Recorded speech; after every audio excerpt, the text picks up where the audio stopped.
Je suis né dans la ville d'Aubagne, sous le Garlaban, couronné de chèvres, au temps des derniers chevriers.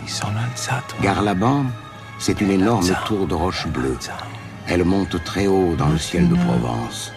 Ce n'est donc pas une montagne, mais ce n'est plus une colline. C'est Garlaban.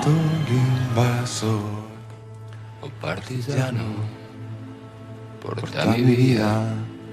Oh, vela ciao, ciao, ciao, ciao, partigiano, porta mi via, e mi sento.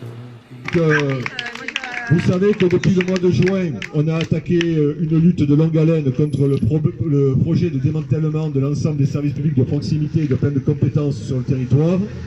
Notre département est, comme tous les autres, particulièrement touché, puisqu'il est question de la suppression de 21 trésoreries, dont 6 seraient transformées en services de gestion comptable, remplacés de ci de là par des points de contact, des coquilles vides, où on ferait payer aux mairies le transfert de charges, l'entretien, l'infrastructure, l'immeuble, etc.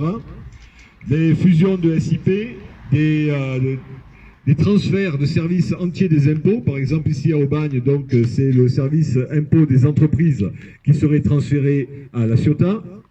Et ça se répète sur l'ensemble des Bouches-du-Rhône. Donc on a attaqué par d'abord une information de l'ensemble des agents du département depuis le mois de juin. Une première journée de grève le 16 septembre nationale qui, elle, s'est conclue par la participation d'un agent gréviste sur 2 sur l'ensemble des services opérationnels. Autrement dit, service impôt des entreprises, service du cadastre, service impôt des particuliers, trésorerie spécialisée, trésorerie mixte. On n'arrête pas là, on l'a dit le 16, c'est le premier jour du reste de notre lutte. Depuis, il ne faut pas que nous ignorions les avancées de la lutte. Les avancées de la lutte, ça veut dire le recul des contre-réformes. Notamment un calendrier qui devait s'arrêter en octobre. Octobre, c'est après-demain, hein, et qui, depuis les annonces de Gérald Darmanin, est reporté à décembre, voire même au-delà. Des lectures où il est question de l'engagement du ministre à ne fermer aucune trésorerie si les maires ne sont pas d'accord. Donc, message à l'ensemble des élus locaux. Là-dessus, des abandons notamment du dossier, vous savez, de l'agence comptable, où il était question simplement de transférer en la main-d'œuvre des agents des finances publiques auprès des collectivités qui auraient été candidates. Ça a fait flop. Et une manipulation de notre administration par l'exécutif qui présente aux élus locaux et aux élus nationaux une cartographie mensongère de l'implantation de nos services. Depuis, sur ce département aussi, il y a des bougées. C'est le maintien du service impôt des entreprises à Istres. Ce serait la création hypothétique d'un nouveau service de gestion comptable sur le pourtour de l'étang de Berre. Ce serait le report des fusions et des disparitions des services de publicité foncière de Tarascon ou du cadastre de Tarascon.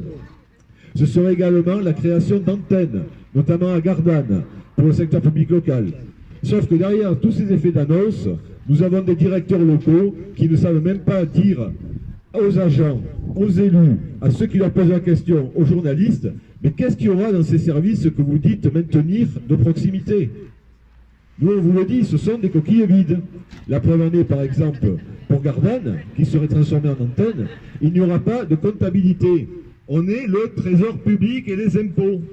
Un service des impôts ou du trésor public où il n'y a pas de comptabilité, il fait autre chose qu'accueillir du public. D'accord? Parce qu'on encaisse et on rembourse. Donc vous voyez le mensonge jusqu'où il va. On a M. Darmanin qui se répand. Encore dernièrement, il annonce que le PASS a fait rentrer 2 milliards d'euros en plus dans les caisses de l'État. Ben, ma foi, qui nous montre les statistiques et les études, hein, parce qu'on saura combien a fait rentrer dans les caisses de PASS, dans les caisses de l'État, on le saura uniquement en juillet 2020, une fois que les restitutions seront faites. Voilà. Donc on a quelqu'un qui joue aux apprentis sorciers, qui a un langage démagogique et dont le seul objet aujourd'hui, c'est par exemple de transférer des missions régaliennes publiques, soit de s'en décharger sur les collectivités locales, alors que par ailleurs on leur supprime les moyens de fonctionner et que leur autonomie financière elle est quasiment théorique, ou alors de l'autre, le filer à ses copains de la Française des Jeux. Parce qu'on va devoir payer maintenant au bar tabac dans le réseau de la Française des Jeux, la cantine, peut-être l'enterrement de mémé, ou alors encore des impôts. Enfin, c'est hallucinant.